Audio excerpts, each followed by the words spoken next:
Right, I'm here with Andy Salkeld. Good morning, Andy. How are you? Hi, John. I'm great, thanks. Good, good. Now, you're one of the panel of judges on the Leicester Comedy Festival 2011. It's 18th birthday. That is, yeah. I'm on the awards panel for its 18th birthday. That's a good accolade. I'm really pleased.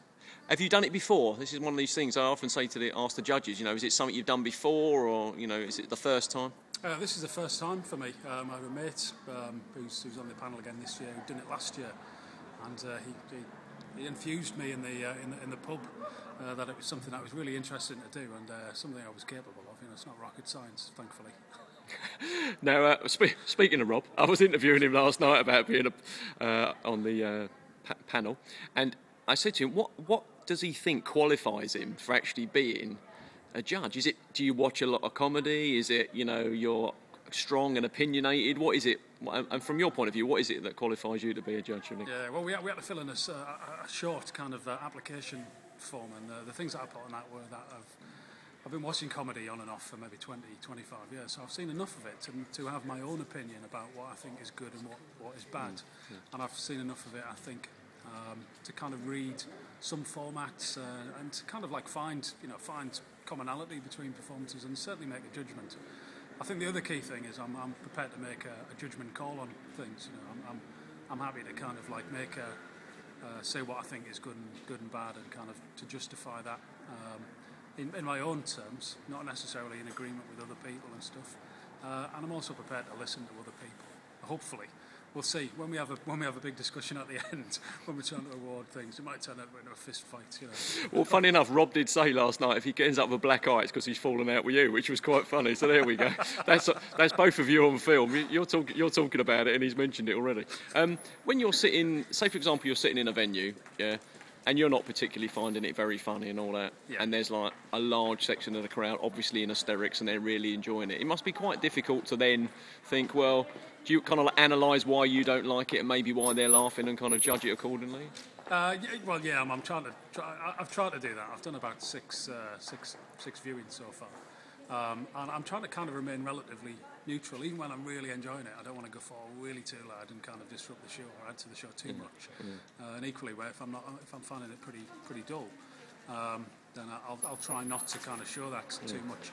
It's important that we judge what the audience's reaction is. That's part of the show. It's a comedy. It's a festival. It's an interaction, and I think that's really important about comedy. It's like folk music for me. I can't abide folk music, which is just listened to with fingers in your ears and a deathly silence. It's got to be interactive. There's got to be some enthusiasm. It's about the energy that comes out of the room as much as what people are saying.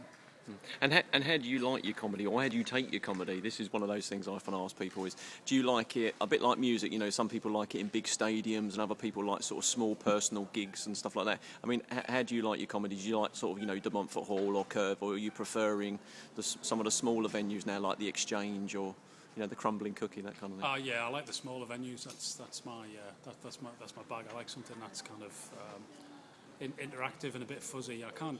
It doesn't really work for me in bigger venues. De Montfort Hall's fantastic, but it's a bit too large and too sterile and too echoey for me. That kind of the vibe about it. I want to know that when the comedian's saying something, I'm going to get a bit of eye contact, so I can kind of read into it a little bit and stuff like that. I also like comedy that kind of makes me feel a little uncomfortable. I'm probably a bit of a masochist.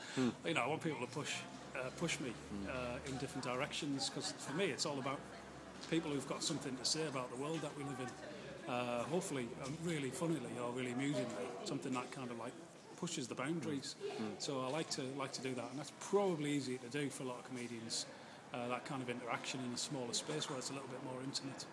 Are you finding this year, as obviously like being a judge on the panel, that your whole approach to your evening is changing? Like, are you sitting in a different position? Are you a bit more conscious of sort of paying attention and? Well, I'm turning up on time, which is which is pretty rare for you anyway, isn't it? There you go. The biggest joke so far in the Leicester Comedy Festival, Andy acknowledging the fact that his timekeeping is not as good as it can be. There we go. Yeah, so I'm sure you'll give me that one, for free. Yeah, well, you're still in kicking this. Yeah. I'm kind of turning up on time. So I've got off my stride now. It's the comedy festival, mate. Just keep going. It's all right.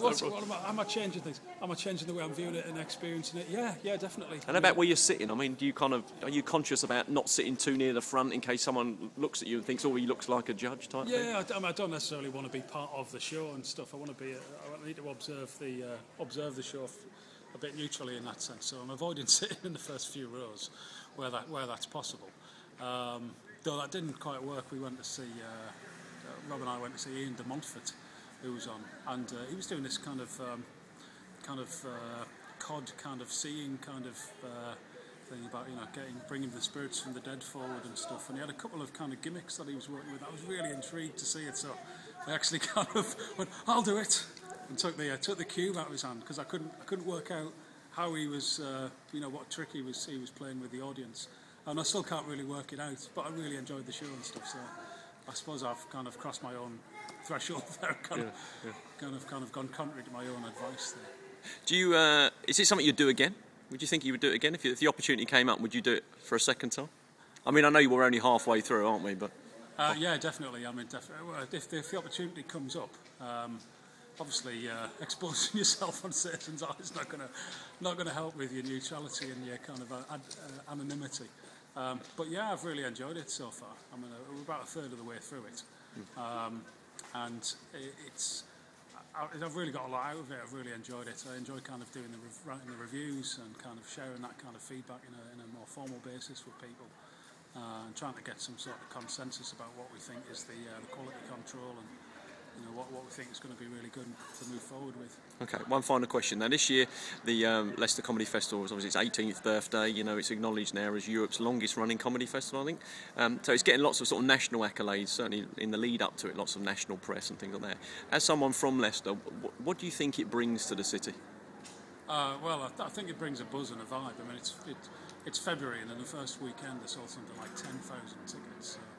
It's bringing people out onto the streets, people into the bars and the clubs and the restaurants. Kyle restaurant has been packed out every night. There's a really nice atmosphere in there now. You wouldn't get that in most cities in February downtime. So I think it brings kind of an atmosphere to the city. I really like living in cities. I think it's really important that we kind of share and enjoy the culture of cities, and that's what the Comedy Festival is doing in February time for us. It brings work, it's bringing employment, it's bringing people from outside of Leicester to the city to meet people and get together and stuff like that. So I think it's really good. I love that kind of like that vibe of that festivals and events bring to places, to cities like Leicester. I think it's fantastic. Brilliant. Andy, thanks a lot. I'll catch up with you next weekend. Thank you.